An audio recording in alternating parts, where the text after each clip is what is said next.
What's up, guys? This is Rise and welcome to another Go Battle League video. We're looking at your battles. It's Tunante 112 sending in his battles, a fellow subscriber. So make sure if you guys want me to shoutcast your battles, you fill out the Google form in the description. And it's very easy. I'd love to keep shoutcasting your battles. First off, I want to say apologies if there's a slight hissing noise in the background. You see my Blue Yeti microphone here. It has been defective as of recently. It was working perfectly for so long, and now all of a sudden it does this annoying little hissing noise. So hopefully it's not too much for you guys to deal with for just maybe a few videos. But I'm working on getting a new mic. I spent several hours today. I've literally just been here for 2 hours trying different things, looking at different YouTube videos, trying to resolve it. But unfortunately, I have not been able to get rid of the hissing. I tried so many things, and I managed to get it like much lower, but it's still there, and I don't know if there's anything I can do. It seems like a lot of people with this microphone have had the same issue, so I might have to invest in a new one. But that's not the point. You guys don't want to hear that. You want the battles, and this is what we're here for. Shiny Moltres coming in, farms down a Swampert, and then Tunante here makes a nice swap to absorb this with the Snorlax. Snorlax can take a hit a lot better than Moltres. Moltres is rather glassy and attack weighted. Now he's in here against the Togekiss. This is going to be close. Will Snorlax be able to take it down before it gets to a charge move? I'm not sure. A little bit of lag there. This Body Slam will get it fairly low, but I think Togekiss can probably get to an Ancient Power.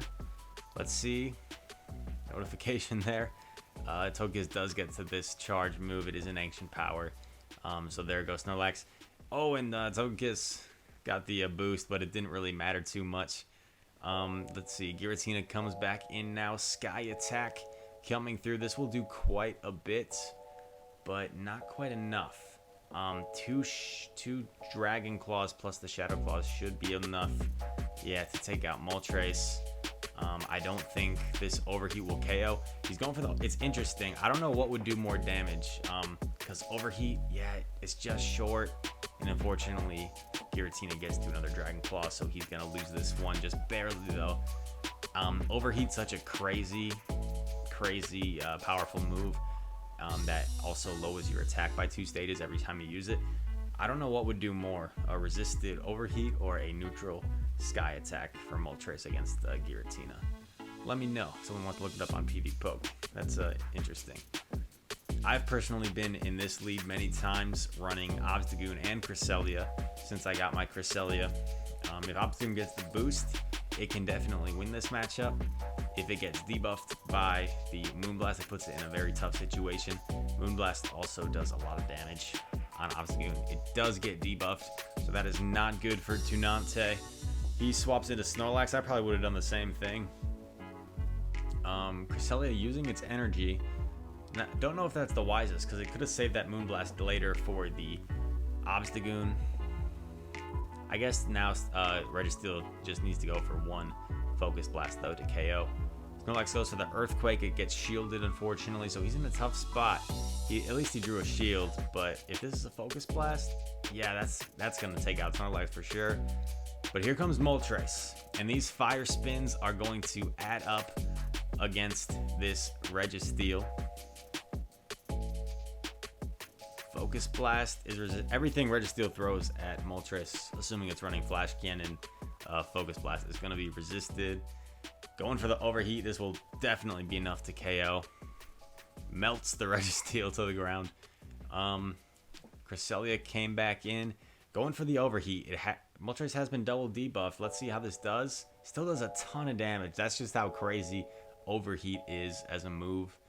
Now Cresselia going for a charge move. It's a Moonblast, and that allows Cresselia to get a Psycho Cut. This is going to be close. He might have been able to counter down, maybe not, I'm not sure. But he decides to play it safe and just go for the Night Slash. And what's in back? It's a Swampert. Okay, so with even shields and an energy advantage, I think Obstagoon will definitely take this. This is a very close matchup to begin with. So with a significant energy advantage like Obstagoon had, it should be able to win. I would have let the first Hydro Cannon go through, just because you know it's like a Hydro Cannon, but I guess it doesn't matter, because you're going to have to shield once anyway. Another Night Slash goes through, and he gets the boost, so he's in a very good position now. One more Night Slash will be enough to take it out. I think your only win condition if you're the Swampert was hoping an Earthquake KO'd there, but I don't think an Earthquake would have KO'd. Night Slash will definitely be enough to take him out, and there goes down the Swampert. So, yeah, some impressive play so far from Tunante. He is 2-in-1 so far in this set. I think we just saw what Moltres will be most useful for is as a Registeel counter. It's also going to do well against any of those like fire or steel bug types if he sees any of those. Obstagoon mirror match. His opponent swapped out. That's interesting. So now he's going to go for this Night Slash against Cresselia.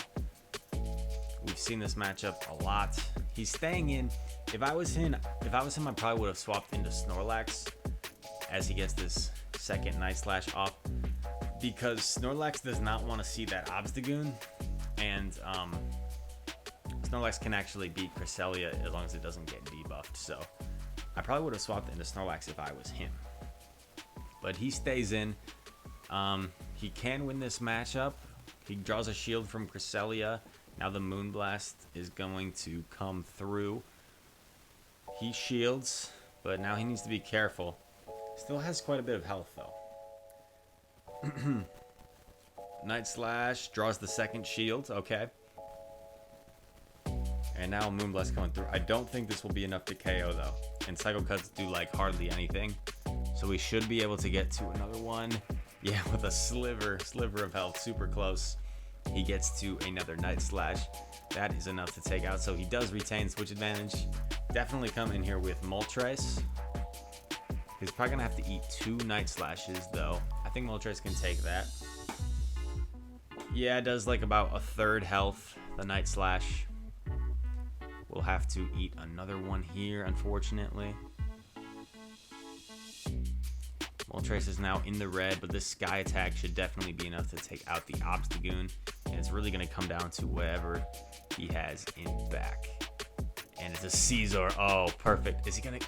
Okay, he knew he just needed to go for the Sky Attack. Probably wasn't going to get to the Overheat, but that would have been hilarious. Imagine Overheat on a Caesar. Oh no, that would be so bad for the Caesar. I can't even imagine. That would like take out 2 Caesars worth of health. But he takes another win. Nice job. Going against Friscovi, Italiano, Marco Bellinelli. Giratina. Must be a Shadow Claw Giratina because he swapped out. Okay, interesting. He swapped into Snorlax. I would have swapped into Moltres if I were you, Tunante, because Moltres is going to resist the charms, and Snorlax also gives you a great counter to the Giratina. So you'd have like 2 great counters to that Giratina. But this works too. You'll probably either force a shield here. Yeah. So he draws a shield. Let's see how this plays out. Another Body Slam. Will Clefable double shield to try and retain switch advantage? Clefable does double shield. That way it can charm down.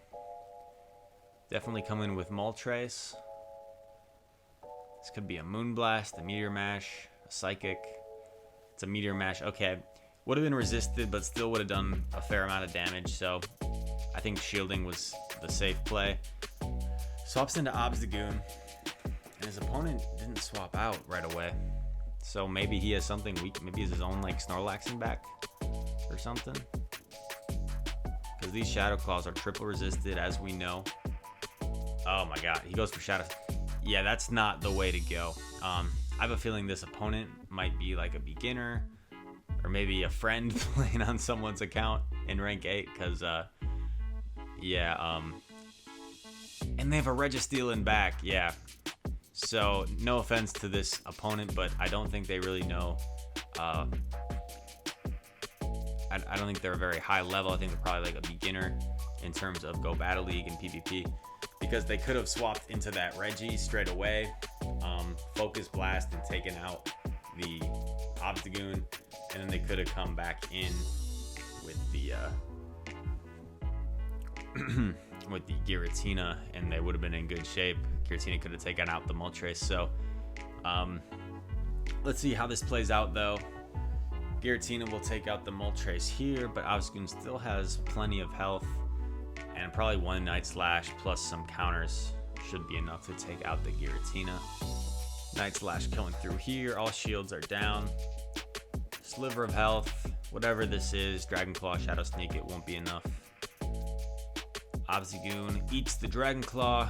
Couple of counters, and our boy takes game number 4. 3-1 so far in this set. Let's see if he can make it a very strong 4-1 finish. Tunante 1-1-2 going into game number 5. Our boy Obstagoon, Snorlax, and the man, Shiny Moltres. Obstagoon versus Charizard. His opponent seems to be lagging. That's not good. We've all been there, but sometimes you gotta do what you gotta do. I'm not gonna lie, Tunante. Like if an opponent's lagging, I don't stop tapping. I keep playing. So you guys can say what you want. I'm coming clean. I'm not gonna lie to y'all. Night Slash coming through. He already got the boost, so he's in an amazing position. Gramble comes in, but it's a Snarl Gramble, so he actually could have stayed in that. But I probably would have swapped out too as soon as I saw the Gramble, so I can't blame him for that. I probably would have done the same thing.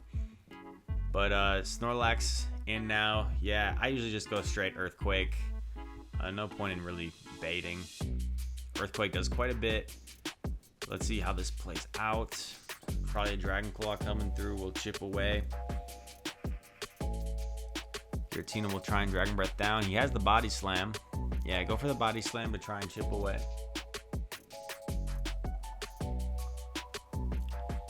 Smart no shield by the opponent. Maybe could have clicked on that Body Slam. It was close. Probably Dragon Claw. So if I was you, Tunante, I would actually, now that, okay, so he takes out the Giratina. I would, okay.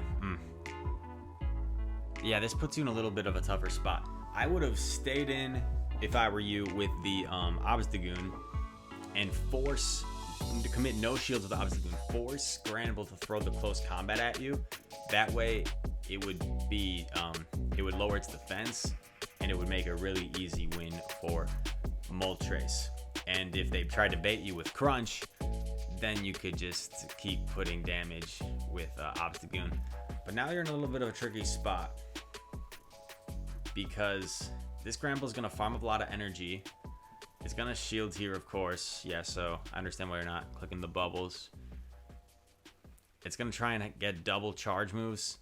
So close combat here. Does it have enough for a Crunch? I don't know. It didn't have enough for a Crunch, so one Fire Spin takes it out. So you won in the end anyway. It didn't really matter, but I think that could have been a lot more clear cut if you just stayed in with Obstagoon, because it was a Snarl Granble and not a Charm Granble.